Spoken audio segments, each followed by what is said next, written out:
Herkese merhabalar, ben Huri. Huri Metek Mutfak'ta kanalıma, mutfağıma hoş geldiniz. Ispanaklı, soğanlı, çıtır çıtır harika bir börek tarifi hazırlıyorum. Evet, kat kat açmaya son. Tek bezeyle yufka açmasını bilmeyenler bile kolaylıkla yapabilir. Evet, 5 su bardağı un,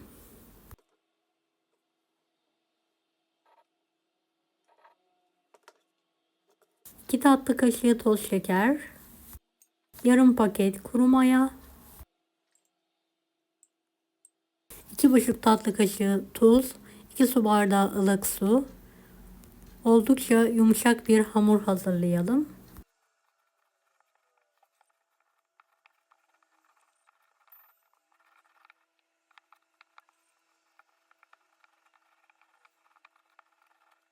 Evet, hamuru toparladıktan sonra biraz sıvı yağ gezdirdikten sonra yoğurmaya devam edelim.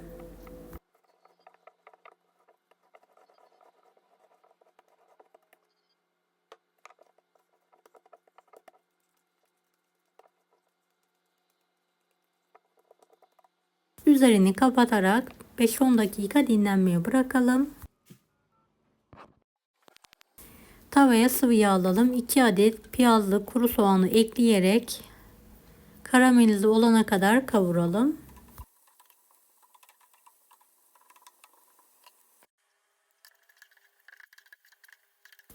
Çok az bir ıspanağım var. Ispanağı da ekliyorum. Birlikte kavurmaya devam ediyorum. 1 tatlı kaşığı tuz, kırmızı toz biber, pul biber ekledikten sonra tekrardan karıştırıyorum.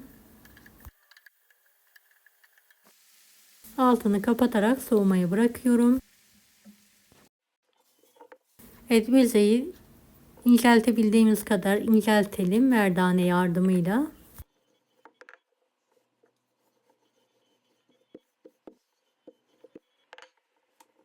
Beni hangi ülkeden veya şehirden izliyorsunuz merak ediyorum. Yoruma yazarsanız sevinirim.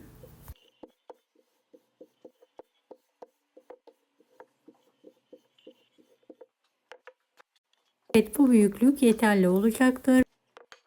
125 gram tereyağım var. Donuk bir şekilde rendeliyorum. Her tarafına gelecek şekilde rendeleyelim.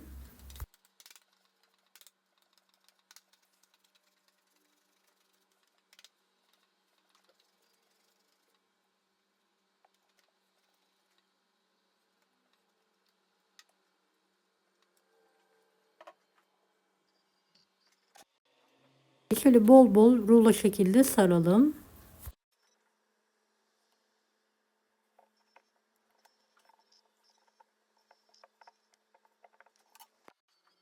Hamurumuzu 4 eşit olacak şekilde keselim. Bir tepsiye alarak üzerini kapatarak en az 1 saat buzdolabında dinlenmeye bırakalım. Daha sonra merdane yardımıyla inceltelim.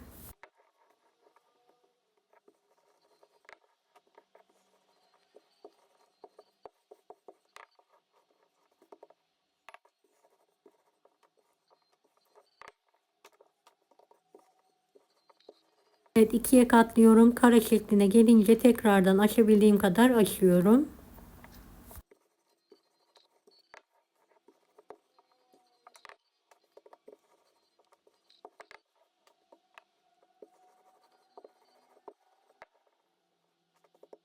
Evet, arkasını ve önünü yağlayarak kenara kaldırıyorum. Diğerini de aynı şekilde hazırlamaya devam ediyorum.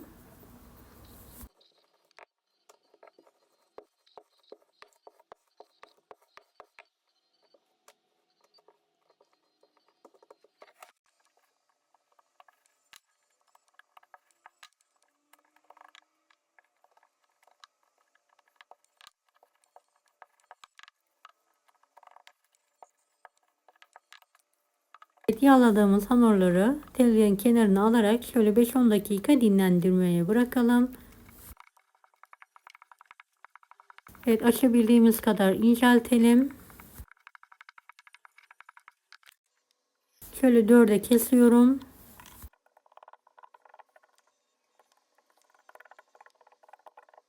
İç harcı pay ediyorum.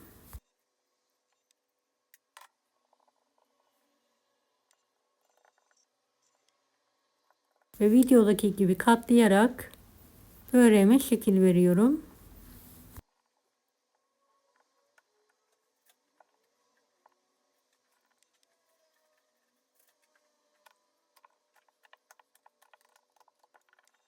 Diğer hamurları da aynı yöntemle sündürerek açıyorum ve keserek şekil vermeye devam ediyorum.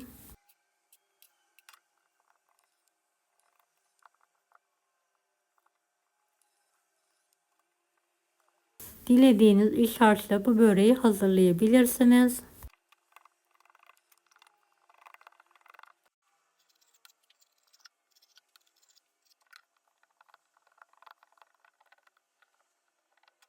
Son hamurlarımı da açtım, kestim, iç harcını pay ediyorum.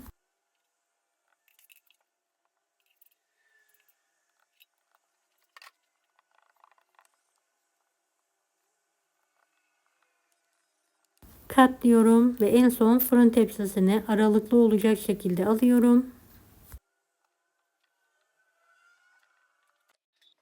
Evet, 2 tepsi böreğim çıktı. Gördüğünüz gibi tepsiye aralıklı olacak şekilde alıyorum. Vaktiniz varsa yarım saat tepsi mayası yaptıralım.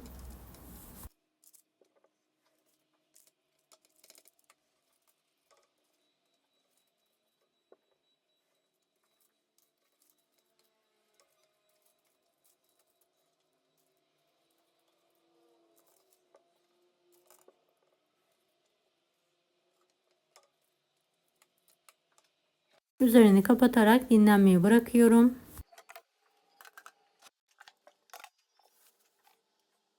Üzerlerini çok az yağ ile yağlayalım.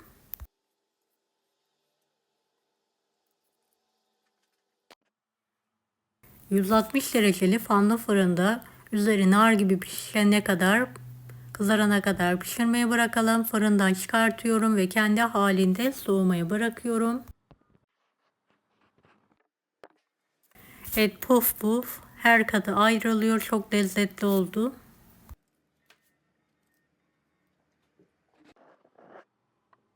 Evet, diğerlerini de pişirdim. Yemeğe hazır.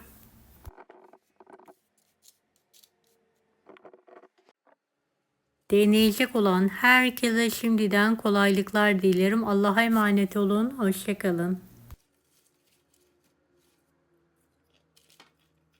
Daha farklı tarifler için bunları da izlemeyi unutmayınız. Kolay gelsin herkese.